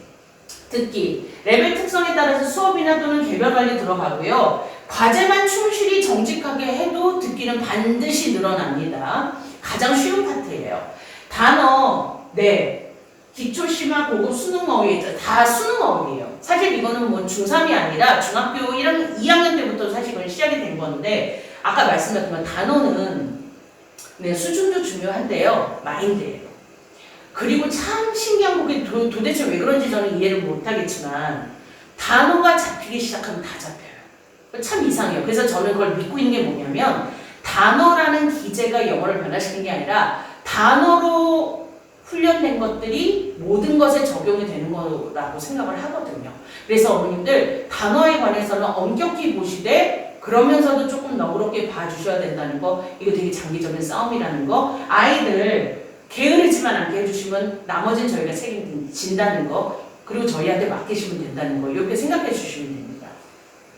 네, 이게 다 땡땡땡이니까 에이 저거 다 가짜로 쓰고 저거 이렇게 쓴 거구나. 아니요, 제 담임반이었어요. 얘네가 제 담임반이었고 12월 반배치 모의고사인데 이때 12월이면 지금 12월을 얘기하는 거예요. 그러니까 아니, 올해라는 게 아니라 지금쯤 보는 12월은 반배치고사가 이제 고등부 반배치고사거든요. 얘네가 레벨이 뭐였냐면 최상이 아니에요. 얘네 딱 중상위반이었어요. 중상위반이었는데 이거 실제로 하나급 점수거든요. 1등급 4명이고 2등급 2명이고 3등급 2명이고 4등급 1명 있죠. 지금 어머님들 이제 눈이 어디에 꽂히시나요? 일단 거의 절반에 가까운 아이들이 1등급이 나서 이게 1년에 이제 1년이고 사실 그 전부터의 농사겠죠. 그리고 2등급이 나는데 이런 애들 좀 아깝죠. 한 문제만 더 맞았으면 1등급인데. 그리고 이제 3등급 있고요. 여기에 4등급인 아이들은 제가 그때 기억하기로는 이 친구가 근데 전 되게 훌륭하다고 생각해요. 신입생이 보통 들어오면 이렇게 밑에 반 신입생들이 많이 들어오는데 얘는 중3위반으로 바로 치고 들어왔거든요. 근데 그 모의고사나 이런 경험이 전혀 없었던 친구예요. 그래서 저는 너 되게 훌륭하다 막 그랬었는데 이 친구 같은 경우는 모의고사 훈련을 밖에서 전혀 못 받다 보니까 어쨌든 간에 한 학기 늦게 들어온 아이였거든요. 그래서 그 한 학기 동안 연습을 했음에도 불구하고 점수가 이렇게 나왔다라는 거. 그래서 어쨌든 저희가 말로만 하는 게 아니라 실질적으로 이런 데이터가 나오게 하고 올라가고 있다라는 거. 그 부분을 알아주시면 될 것 같습니다. 네, 대한민국에서는 영어란 언제나 말씀드린 건 이거예요. 임계량의 학습이라는 거죠. 임계량이 뭐냐? 기준선까지 올라가야 그 다음부터 뭔가가 나오기 시작하는 거지 1을 넣었더니 1이 나오고 2를 넣었더니 3이 나오고 그건 아니라는 거죠. 임계량의 학습의 얘기를 할 때 가장 안타까운 건 아까 그 단어의 경우도 그렇고요. 어머님들이 학원을 한 석 달? 그 정도 보내시고 나서 꼭 하신 말씀이 애를 3달이나 이렇게 보냈는데 뭘 이렇게 처음 들어왔을 때보다 더 잘하지는 않는 것 같다 이런 얘기를 하시면서 다른 방법을 고민해 봐야겠다 그런 얘기들은 되게 답답해요. 영어라 물론 다른 것도 마찬가지겠죠. 아이가 이 정도의 기준이 차야 여기서부터 결과가 나오기 시작하는데 애가 여기에서 시작을 해서 이렇게 올라가고 있는 중이거든요. 근데 어른들은 자꾸 여기에 아무것도 없다라는 얘기를 하는 거예요. 근데 아이는 제가 아까 말씀드렸잖아요. 단어도 F2인데 18개 틀리던 놈이 다음에 9개를 틀리는 거는 분명히 이 안에서 상승을 하고 있는 거거든요. 이 포텐이 올라가다 보면 어느 순간에 터지겠죠. 임계량이란 그런 것인 것 같아요. 단순하게 그때그때 나오는 결과물이 아니라 보이진 않는데 이게 뭉근하게 끌어야 되는 어떤 점. 그러니까 결국은 이것들에 대한 것에 대해서 꾸준히 노력하고 뭔가 결과가 나오지 않을 때 그것을 못 견디고 뛰쳐나가면 사실상 굉장히 더 힘들어질 수 있다라는 거. 왜? 처음부터 다시 시작해야 되거든요. 그러니까 제가 되게 안타까운 게 뭐냐면 저는 학원 강사니까 아이들을 보내기도 하고 받기도 하고 하잖아요. 그냥 이렇게 떠돌아다니는 아이들을 너무 많이 봐요. 그러니까 진득하니 거기에서 뭔가를 이루어내야 되는데 빨리 이루어지지 않으니까 여기가 더 좋아 보여서 여기에 가고 그래서 제가 심지어는 뭐 저학년이야 그렇게 하는 것에 대해서 제가 크게 말을 못하는데 고학년이 돼서 그 짓을 하는 애들한테 제가 뭐라고 그러냐면 진짜 이렇게까지 얘기해요. 야, 나쁘지 않으면 버텨야 뭔가가 나와. 나쁘지 않으면 좋은 게 아니라 나쁘지 않으면 버텨. 그럼 뭔가가 나와. 이 얘기까지 하거든요. 임계량이란 상승곡선을 자꾸 보려고 하시지 마시고 상승곡선이 시작되는 때가 언젠지를 보셔야 되는 걸 수도 있다라는 거. 가장 좋은 얘는 그런 것 같아요. 물을 끓이면 뭐 얼음이 아닌 이상 0도 이상에서부터 시작을 하겠죠. 그리고 불을 떼는데 60도가 되고 70도가 되고 이제 서서히 이제 뜨거워지는데 계속 얘기하는 거예요. 왜 안 끓냐고. 기다려보라고. 끓을 때가 돼야 끓는다고. 불만 끄지 않으면 된다고. 85도 정도 됐을 때 이건 아닌 것 같다고. 우리는 아닌 것 같다고. 너무 느려요. 얘는 해도 안 되는 것 같아 하고 불을 꺼달라고 하시는 분들이 굉장히 많아요. 85도요? 99도에도 물은 끓지 않아요. 100도가 돼야 끓죠. 20도가 100도가 되진 않거든요. 20도가 80도를 견뎌야 되는 과정이 있는 것처럼 이 과정을 견뎌주셔야 돼요. 사실 이거는 고등학교 때 얘기는 아니에요. 중학교 때 얘기죠. 그 이후는 솔직히 우리가 이미 끓고 있는 애들끼리 만나는 거잖아요. 고등학교 가서는. 아이들이 가끔 저한테 그런 질문을 해요. 이제 아이들하고 이제 대화를 많이 하다 보니까 공부를 좀 하는 녀석인데 그런 얘기를 해요. 선생님 제가요 진짜 노력을 해서 이렇게 성적이 지금 올라가고 있었어요. 근데 갑자기 요즘 뭐 그게 단어가 될 수도 있고 뭐가 될 수도 있고 모의고사도 될 수 있고 이렇게 올라가다가 갑자기 요즘 일 구간이 나타났어요. 저 이러다가 진짜 이렇게 가는 거 아니에요 선생님? 그런 애도 있고 저 이렇게 해서 이렇게 가다 결국 이렇게 되는 거 아니에요 선생님? 이런 애도 있어요. 그럼 제가 꼭 하는 말이 그거예요. 가만히 있어. 그 기간이 있는 거야. 가만히 있는 애들은 이렇게 올라가서 이 정체 구간이 있다 갑자기 이렇게 뛰어요. 굉장히 많은 아이들이에요. 공부라는 것이 인내의 싸움이고 그 인내를 하는 동안에 그냥 촐랑방구처럼 막 여기 갔다 저기 갔다 어떡하지 불을 껐다 켰다 하는 게 아니라 일단은 참고 내가 하던 것을 내가 하던 자리에서 그냥 결과 상관없이 꾸준히 해야 100도가 드디어 되는 거거든요. 이걸 도와주셔야 돼요. 네, 영어가 참 우스워 보일 수 있는 과목이에요. 전 지금도 많이 들어요. 지금 영어가 급한 게 아니라고. 수학이 급하다고. 아니, 당연하겠죠. 수학이 급하죠. 전 수학을 못했던 사람으로서 너무 공감합니다. 근데 수학을 정말로 못했던 제가 학원 강사를 할 수 있었던 건 영어 때문이었어요. 영어가 수학을 또 보통 사람처럼만 잘 했으면 얼마나 좋았을까. 근데 영어가 그 모든 걸 상쇄하는 또 날개 역할을 해줬었거든요. 그럼에도 불구하고 저는 영어를 굉장히 좋아하고 영어를 굉장히 업으로 삼고 있고, 솔직히 저는 지금도 영어로 된 노래를 듣는 게 더 좋지 한글로 된 노래를 더 좋아하지도 않아요. 근데 이렇게 좋아함에도 불구하고 게을러지면 많이 할 수 없다는 걸 너무 많이 느껴요. 학원 강사를 하다가 3개월을 쉰 적이 있었거든요. 돌아왔을 때 제 머릿속에 있던 모든 어휘 정리가 다 날아갔더라고요. 저 처음부터 다시 시작했어요. 그리고 여전히 어느 일정 시간 이상의 수업 준비를 하지 않으면 애들 앞에서 망신을 당해요. 영어는 이렇게 게을러지면은 게으른 줄도 모르고 많이 하려고 하면 늦고 손가락 사이로 줄줄 빠져나가도 그게 나가는지를 모르고 이미 깨달았을 때는 조차 할 수 없을 정도로 늦어버리는 과목이라는 거. 꾸준히 하셔야 되는 과목이라는 거. 그래서 정말로 날고 기고 공부 잘하는 애들도요. 영어를 고3 수능 보기 전까지 따로 공부하진 않아도 언제나 수업으로 유지하는 거는 전국 각지에서 정말 많이 봤어요. 저. 그래서 이 부분에 대해서는 영어가 수학보다는 덜 중요하니까 잠깐 내려놓을 건 없어요. 영어는 항상 꾸준히 하는 어떤 강도가 있어야만 나머지가 의미가 있어요. 우리 솔직히 톡 까놓고 수학이 1등급 나오는데 영어가 3등급이 나오면 대학 못 가요. 좋은 대학. 물론 수학도 마찬가지겠지만 영어하고 수학은 서로 양날개가 되어줘야 되는 관계거든요.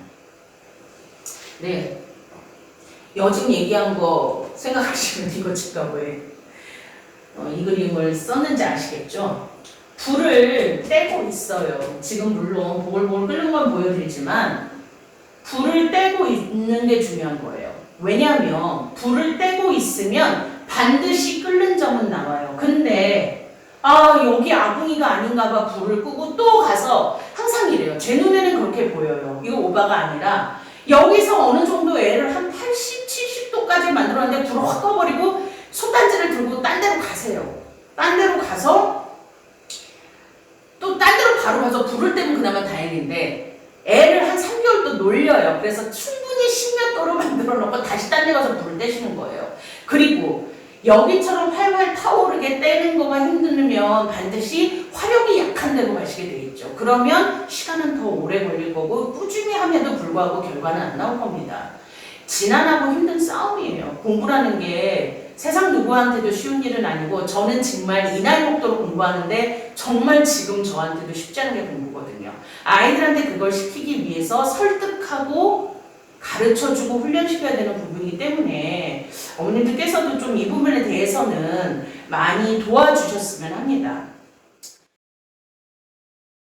몇 년 전부터 이제 사실은 굉장히 자랑스럽게도 제가 이제 중3 때 담임을 했던 아이들 중에서 정말 누가 들어도 좋은 대학들, 뭐 포항공대, 서울대 이런 것들, 뭐 연대, 고대 이렇게 가는 걸 들으면서 그 학교의 타이틀이 근사해서 너무 좋은 게 아니라 정말 딱 그 아이가 뭐 서울대를 갔다 이 얘기를 들으면 맨 처음부터 서울대 가서 너무 잘 됐다는 소리 생각이 들지 않아요. 한참을 생각하게 되더라고요. 그 아이가 서울대 가고 했던 애들이 이제 제 알고 있는 그 아이들은 그러니까 다 초등학교 때부터 체스 때부터 다니던 아이들이었거든요. 그래서 제가 이렇게 막 모두가 환호를 할 때 저는 그 생각이 들더라고요. 얘네가 이 결과가 나올 때까지 주변에 있는 어른들과 얘는 10년 가까이를 기다렸구나. 10년 가까이를 그렇게 각고의 노력을 했구나. 그리고 제가 그 아이들의 1년 과정을 봤잖아요. 정말로 단 한 번도 불성실했던 적 없고 아파도 학원 나와서 아프고 시험 끝나도 남들 놀러 갈 때 에이 선생님 그래도 수업은 해야죠 하고 왔던 그 아이들이거든요. 그게 남들 보기에는 그깟 하루겠지만 그 아이들한테는 그깟 하루가 굉장히 많았었어요. 그래서 모두가 환원할 때 저는 살짝 눈물이 나더라고요. 그 아이들이 쏟았던 시간과 어렸을 때부터 그 고등학교 때까지 얼마나 노력을 했을지. 제가 보기엔 그래요. 하나의 애가, 물론 걔네들이 그 학교를 갔다고 뭐 모든 인생의 아름다운 결과는 아니고, 이 이후로도 이 아이들이 이제 거쳐야 되는 것들이 굉장히 많을 거예요.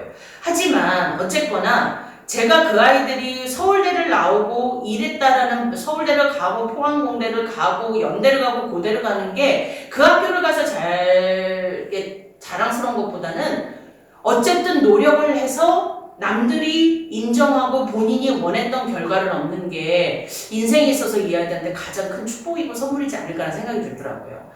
저는 이 모든 걸 모두가 우리 학원에 있는 모든 애들이 누렸으면 좋겠어요. 모두가 서울대 가면 좋겠지만 그런 일은 일어나지 않을 거예요. 하지만 서울대가 아니다 하더라도 자기가 하고 싶은 것, 아까 말씀드렸던 자기 날개를 자기 손으로 꺾지만 않는 그런 일이 일어났으면 참 좋겠어요. 그래서 이런 부분에 있어서는 가정에서는 부모님이 계시지만 바깥에서는 우리 선생님들이 그 부모 역할을 한다는 것을 함께 인정해 주시고 함께 또 도와주시고 또 무엇보다 선생님들하고 마음을 좀 함께 합해 주시면 아마 아이들이 그 길을 걸어가는 데 있어서는 무엇보다도 가장 큰 우리가 조력자가 되지 않을까. 어른들이 할 수 있는 건 그거 같아요. 아이들이 아직 가보지 않은 길을 우린 가봤기 때문에 미리 알려주고 가이드를 잡아줄 수 있는 것들도 어른이 할 수 있는 되게 좋은 일이라고 생각을 하거든요. 그래서 어쨌든 올 한 해 아이들이 이제 내년 이맘때쯤은 얘네들 이미 학교 결정 나고 이제 고등학교 이제 공부 시작하는 때거든요. 1년 금방 가는 우리 서로 너무 잘 알잖아요. 그러니까 올 한 해 정말 후회 없이 공부할 수 있도록 집에서 많이 도와주세요. 가능한 한 공부할 수 있는 자리에 나올 수 있도록 많이 도와주시고 원격도 물론 있고 하지만 평강을 할 수 있는 입장이라면 저 요즘 그거 되게 많이 느껴요. 아이들 자꾸 그걸로 돌아서려고 한다는 거. 다른 학원은 원격도 없다고 제가 들었는데 우리는 그런 좋은 시스템을 공부를 돕고자 하는 건데 아이들이 자꾸 그거를 또 이렇게 도망가려고 하는 걸로 사용하는 것도 제가 보는데 그럴 때는 어머님들께서 엄하게 가이드를 잡아주시고 어쨌든 올 한 해 아이들이 정말로 후회 없이 공부하고 원하는 결과를 다 소정의 결과를 이룰 수 있도록 많이 도와주십시오. 저희들도 열심히 노력하겠습니다. 감사합니다.